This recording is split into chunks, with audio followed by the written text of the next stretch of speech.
কাইলৈ বৰদিন কাইলৈ খ্ৰীষ্টমাছ কিন্তু বৰদিনৰ প্ৰাক মুহূৰ্তত এটা বিগ ব্ৰেকিং নিউজ কাৰণ এই বৰদিনত সকলোৱে অংশগ্ৰহণ কৰিব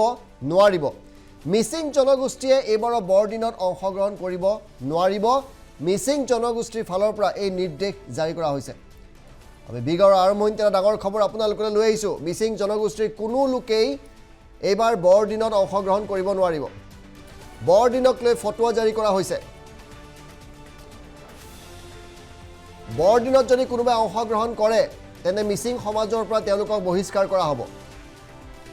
ধৰ্মান্তকৰণক লৈ কঠোৰ সিদ্ধান্ত গ্ৰহণ কৰিছে মিচিং জনগোষ্ঠীয়ে মিচিং জনগোষ্ঠীৰ কেইবাটাও দল সংগঠনে এই ফটোৱা জাৰি কৰিছে খ্ৰীষ্টানৰ আগ্ৰাসন ৰোধৰ বাবে জনগোষ্ঠী অঞ্চলত এই সিদ্ধান্ত গ্ৰহণ কৰা হৈছে বৰদিনৰ কাৰ্যসূচীত অংশ লোৱা লোকৰ তালিকা প্ৰস্তুত কৰিব মিচিং লোকসকলে তালিকা প্ৰস্তুত কৰি মিচিং সমাজৰ পৰা বহিষ্কাৰ কৰিব সেই সকল লোকক যিসকলে বৰদিনত যাব মিচিং জনগোষ্ঠী কোনো লোকে অংশগ্ৰহণ কৰিব নোৱাৰিব বৰদিনত কাইলৈ পবিত্ৰ বৰদিন আৰু সেই বৰদিনৰ প্ৰাকখনত ধৰ্মান্তকৰণক লৈ মিচিং সমাজৰ বিভিন্ন দল সংগঠনে ফটোৱা জাৰি কৰিছে আৰু সজাগতাৰ বাবে আটাইতকৈ ডাঙৰ কথা যে বৰদিনৰ আগদিনা সজাগতা সৃষ্টিৰ বাবে মটৰ চাইকেল ৰেলী কৰা হৈছিলে আমি সেই দৃশ্য আপোনালোকক দেখুৱাইছোঁ চাওক এই ৰেলী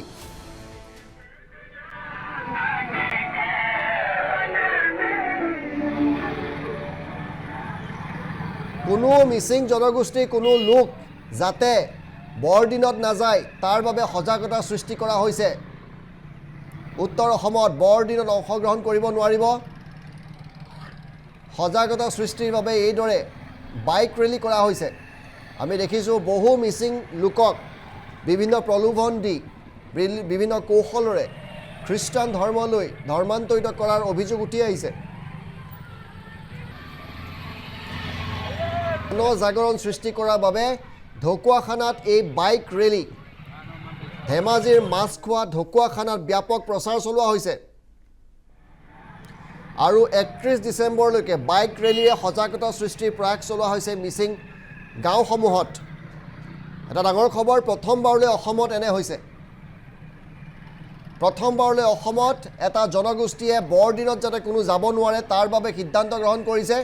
কোনোবাই যদি বৰদিনত যায় তেওঁলোকক মিচিং সমাজৰ পৰা বহিষ্কাৰ কৰা হ'ব বুলি কৈছে বিভিন্ন লোক মিচিং সমাজৰ বিভিন্ন লোকক ইতিমধ্যেই বিভিন্ন কৌশলৰে খ্ৰীষ্টান ধৰ্মলৈ ধৰ্মান্তৰিত কৰা অভিযোগ উঠি আহিছে মাজুলীত আমি যথেষ্ট দেখিছোঁ ইয়াৰ পিছতে এয়া গাঁৱে ভূঞে সজাগতা সৃষ্টিৰ প্ৰয়াস চলোৱা হৈছে যাতে বৰদিনৰ কাৰ্যসূচীত কোনো মিচিং জনগোষ্ঠীয় লোকে অংশগ্ৰহণ নকৰে আজিৰ পৰা এই বাইক ৰেলী সজাগতামূলক বাইক ৰেলী আৰু তেওঁলোকৰ অভিযোগ যে তেওঁলোকৰ মিচিং লোকসকলক ধৰ্মান্তৰিত কৰিছে খ্ৰীষ্টান মিছনাৰীয়ে আমাৰ এটা মন্তব্য আছে মন্তব্য শুনাইছোঁ আমাৰতো এইটো পৰিকল্পনা বহুত দিনৰ পৰা আছে এতিয়া আমি লাহে লাহে দেখিছোঁ আমাৰ মিচিং গাঁওবোৰত বিশেষকৈ যিবোৰ ধৰ্মান্তৰকৰণ চলি আছে আগ্ৰাসন চলি আছে বিভিন্ন ধৰ্মাৱলম্বীৰ তেওঁলোকক আমি বেয়া পোৱা নাই কথা হ'ল আমাৰ যিটো সংস্কৃতি আছে পৰম্পৰা আছে সেইটো সুৰক্ষিত হ'ব লাগিব আৰু আমাৰ সেই পৰম্পৰা আৰু সংস্কৃতিবোৰ তেওঁলোকে যদি বিকৃতকৰণ কৰে ধৰ্মান্তৰণ কৰি পেলাই আমাৰ যদি অস্তিত্ব নাইকিয়া কৰিব বিচাৰে তেতিয়াহ'লে আমাৰ কাৰণে জাতিৰ কাৰণে এটা ডাঙৰ সমস্যা হ'ব সেইকাৰণে আমি এই বাইক ৰেলী কাৰ ৰেলী আমি উলিয়াইছোঁ যে আমি জনজাগৰণ কৰিছোঁ জনমানসক আমি পৰম্পৰা আমি ৰক্ষা কৰাৰ স্বাৰ্থত আমি গাঁৱে গাঁৱে গৈ তেওঁলোকক আমি জগাব বিচাৰিছোঁ যে আমাৰ ভাষা সংস্কৃতি পৰম্পৰা ইতিমধ্যে বিলুপ্ত হৈ গৈ আছে ইয়াক সুৰক্ষিত কেনেকৈ কৰিব তাৰ স্বাৰ্থতে আমি এটা আৰম্ভ আৰু হ'ব আমি পৰিকল্পনা কৰা হৈছে যে মাজুলীত হ'ব জোনাইত হ'ব ধেমাজিত প্ৰপাৰ ধেমাজি টাউনৰ ভিতৰত হ'ব এনেকুৱা ধৰণৰ এটা পৰিকল্পনা চলি আছে গতিকে আমাৰ ভাইসকলক যিবোৰ ধৰ্মান্তৰিত হৈছে তেওঁলোকক আমি এটা আহ্বান যে কিহৰ দুখত আপোনালোকতো আমাৰ পৰম্পৰাৰ দ্বাৰাই আপোনালোকৰ জন্ম হৈছে গতিকে কিবা যদি ভুল হৈছে আমাক ক'ব লাগিব আপুনিতো ইমান দূৰত কিয় গুচি গ'ল? আমি একেলগে আলি আই লৃগাং খালোঁ, আমি একেলগে বিহু মাৰিলোঁ, একেলগে আমি পৰ্দা উৎসৱ পাতিছিলোঁ। কিহৰ দুখত আমাৰ মিচিং ভাই ভনী বা আমাৰ পৰিয়ালে যে সাদাগৰ ট্ৰেইনৰ কিয় ইমান দূৰলৈ যাব লাগে? তাকে আমি আহ্বান কৰিছোঁ যে আপোনালোকে ঘৰৰ মানুহ ঘৰলৈ ঘূৰি আহক, আমাৰ নিজৰ পৰম্পৰা আমি ৰক্ষা কৰোঁ, একেলগে আমি এটা মঞ্চত মিচিং ৰেগাম ৰৈ বুলি আমি চিঞৰিব লাগে।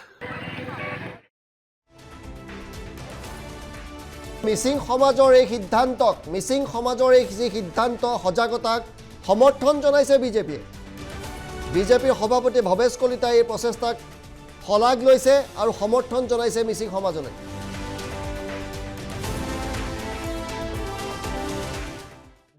কোনোবাই প্ৰলোভন দি নিছে, তেওঁলোক কিবা সংগঠন তেওঁলোকে কৰিব পাৰে তেওঁলোকৰ লেভেলত, আৰু তেওঁলোকে আহ্বান জনাইছে যে আমাৰ ঘৰৰ পৰা গৈছিলে, আমাৰ পুৰণা উভতি আহিব লাগে। ডেট ইজ কল্ড ঘৰ বাপচি। আমিতো বিচাৰোঁ কোনোজনে কোনো ধৰ্মান্তৰ হ'ব নালাগে। মোৰ মাক মই ভাল পোৱাটো বেলেগক অপমান কৰা নুবুজায়, মই বাৰম্বাৰ কওঁ। ঠিক আছে, মোৰ ধৰ্ম সংস্কৃতিৰ এটা কথা কৈছে, ধৰ্ম ৰক্ষতি ৰক্ষিত। স্বধৰ্মক ৰক্ষা কৰক, তেতিয়া মানৱ সমাজ আমি ৰক্ষা পাওঁ। কিন্তু আমাক প্ৰলোভন দি, এটা কেপচুল দি, পুৰণা কাপোৰ দি ধৰ্মান্তৰ কৰিব নালাগে। সদায় মই ইয়াৰ বিৰুদ্ধে কৈ আছোঁ আৰু কৈ যাম, মোৰ কথা ক্লিয়াৰ।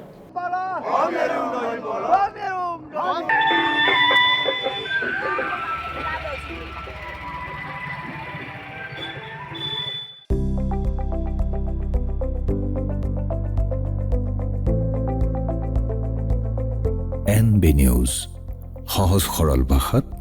নৱভাৰতৰ কথা।